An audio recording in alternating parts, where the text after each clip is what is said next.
close and he was doing the dawah. But here we have to understand Abu Bakr Siddiq was very truthful person, and we are learning about Sahaba. We are doing a book called this about Khalifa.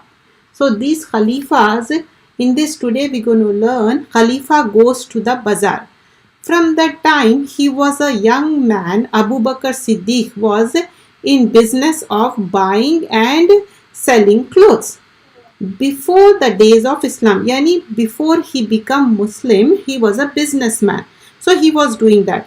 He used to travel to the great cities of Palestine and Syria in the search of finest, most beautiful cloth to sell in his hometown. So who was doing that? Abu Bakr as-Siddiq was doing that. Okay, you got it? Okay. When Abu Bakr as-Siddiq became Khalifa, he became Khalifa, he felt that he should earn his own living instead of taking money from the government. When somebody has their own job, it is good, right? So he want to have his own job. So he don't want to take money from treasury, Baitul Mal as a salary. So he decided to go back into his old business of buying and selling business.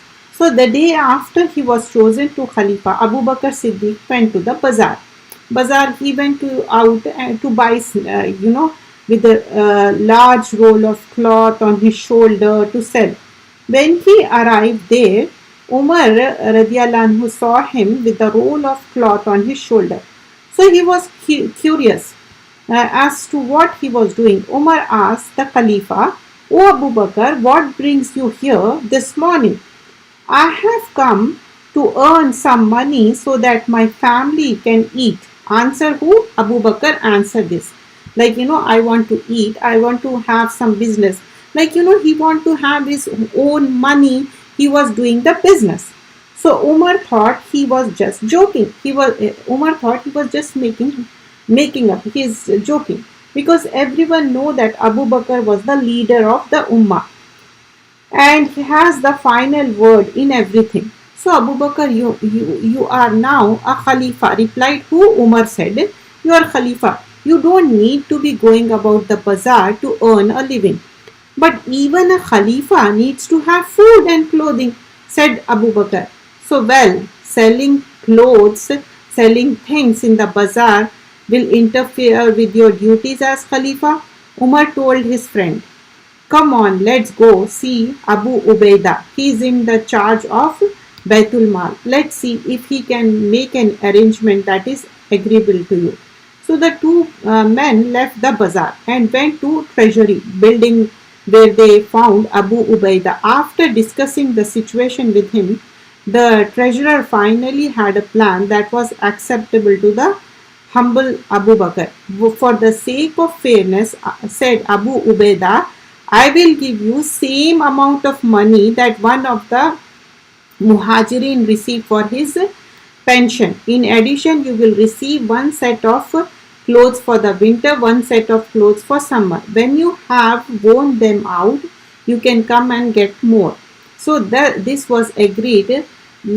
So Abu Bakr, they said instead of going and selling the clothes everywhere, what you are doing the job is okay and you can have the money and we will give you two pair of clothes, one for the winter, one for the summer.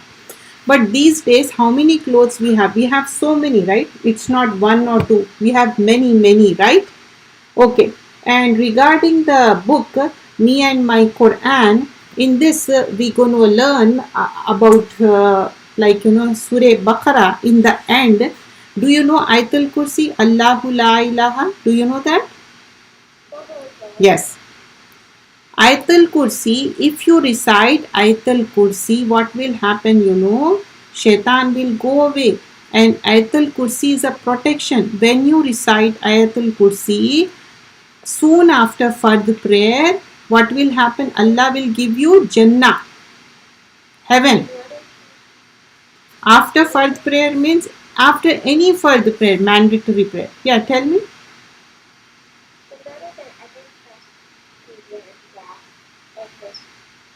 There, you know that story, like, a thief comes and he wants to steal, and he was trying to come again and again. Do you know that story about aytalkursi? Okay.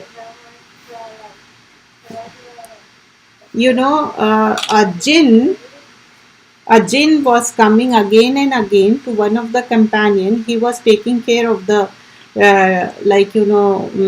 dates. You know that, right?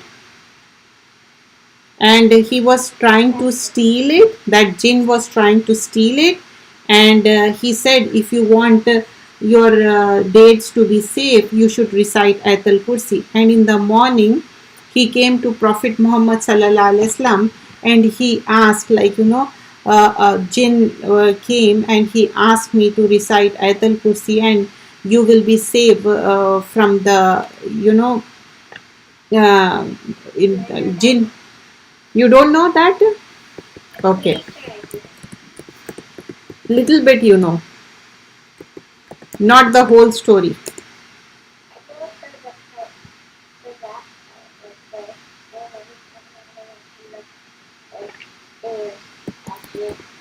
It was jinn. Yeah, he told that it was jinn.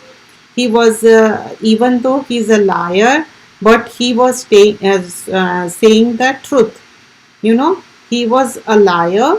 He was not a truth person, but what he was saying was a right thing. So the whole story regarding Allahu la ilaha illahu al hayyul qayyum, that one. So he was a liar. He was not a person who is who says the truth. But when comes to what we learn from this, that even though he was a liar, but jinn was saying the truth about this. You understand? So the story behind this, you should know that. Okay. So sallallahu alaihi wasallam, there was a huge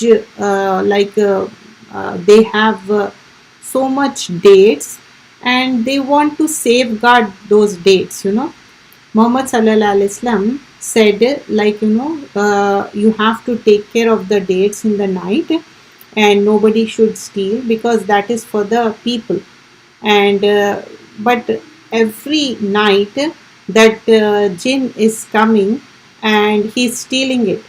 So he said, what makes you do that? He was saying, why you are coming again and again? He said, if you want to save your dates, you should recite Allahu la ilaha illahu, the whole of ayatul kursi, then you will be safe from it. And when morning happened, he went to Prophet Muhammad sallallahu alaihi wasallam, and he said, a jinn came and he said, so is it true? The Prophet sallallahu alaihi wasallam said, yes, it's true. What he was saying was true, but he's a liar. Jinn mostly they lie, but what he was saying was correct. So this story is there. This is called Hadith. Okay, this is called Hadith. The story behind it. What is Hadith? The Sunnah or the saying of Prophet Muhammad sallallahu alaihi wasallam. And try to do your ayatul kursi when you go to sleep also, even after the fard prayer. You do it, right? Okay. Okay, that's good. So that's the thing. And we are doing Asmaul Husna, that is called the names of Allah subhanahu wa ta'ala, Ar-Rahman and Ar-Rahim. Rahman means most merciful, Ar-Rahim means always all merciful.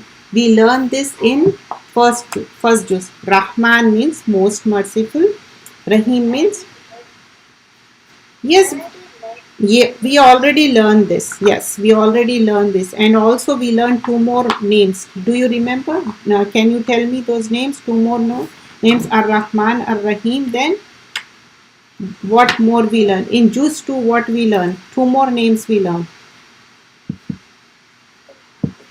You don't remember that? Try to remember. If you don't, then I can tell you that. Okay. And in second juz we learn about Ar-Rauf, the most loving, At-Tawwab, the one who accepts repentance. Rauf, the most loving, At-Tawwab, the one who accepts repentance.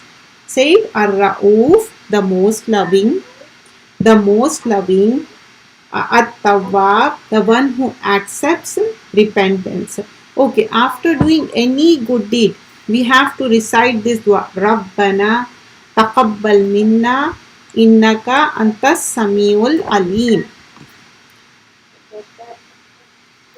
May Allah accept it, because after every good deed we want our good deeds to be accepted and we want to have the protection for our